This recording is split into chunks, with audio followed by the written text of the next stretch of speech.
So when we talk about the end of days and the establishment of the new heaven and the new earth, right?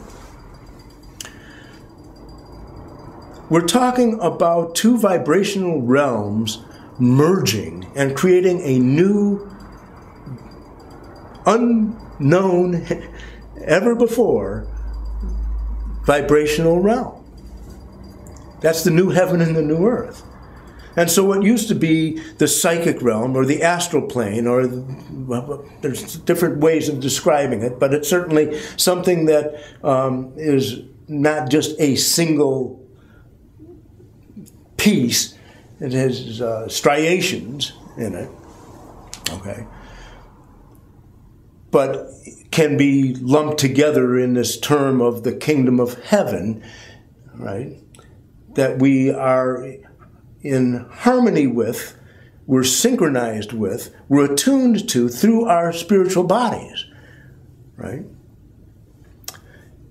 This is where all desire comes from, all feeling comes from, all empathy comes from, there's a whole level of things. It acts as the mediator between the pure, unmanifest God self, the unmanifest light, the pure potential, and all that is.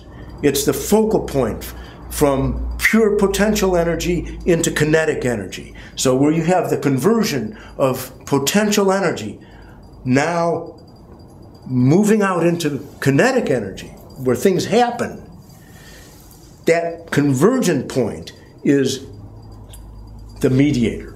That's the Christ in cosmic terminology. Okay. Okay.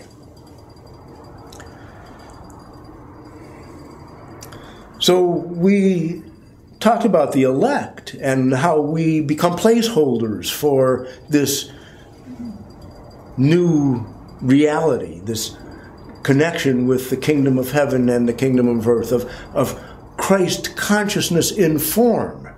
And this is really what we're talking about. We're talking about a new heaven and a new earth. We're talking about a consciousness that is the awareness of the Son, the S-O-N, the S-U-N, the awareness of the Son that is around us and that is in us and that is us, bonding with the physical world in a way that makes the physical world extremely reflective and responsive to it. Let thy will be done in heaven as it is in earth, or in earth as it is in heaven.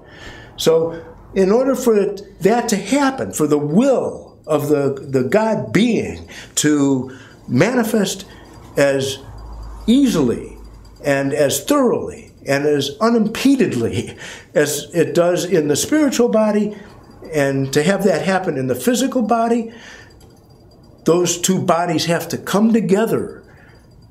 The physical body has to be so permeated with the spirit and with the light that it is elevated vibrationally so that transference can happen. You see what I'm saying here? This is called the regeneration. In our personal lives, there's a regeneration of the physical body that happens when we start to follow the way of light. And that light begins to expand and permeate all aspects of our physical body and our mind, our physical mind. There is a physical mind, you know. And that permeating isn't just,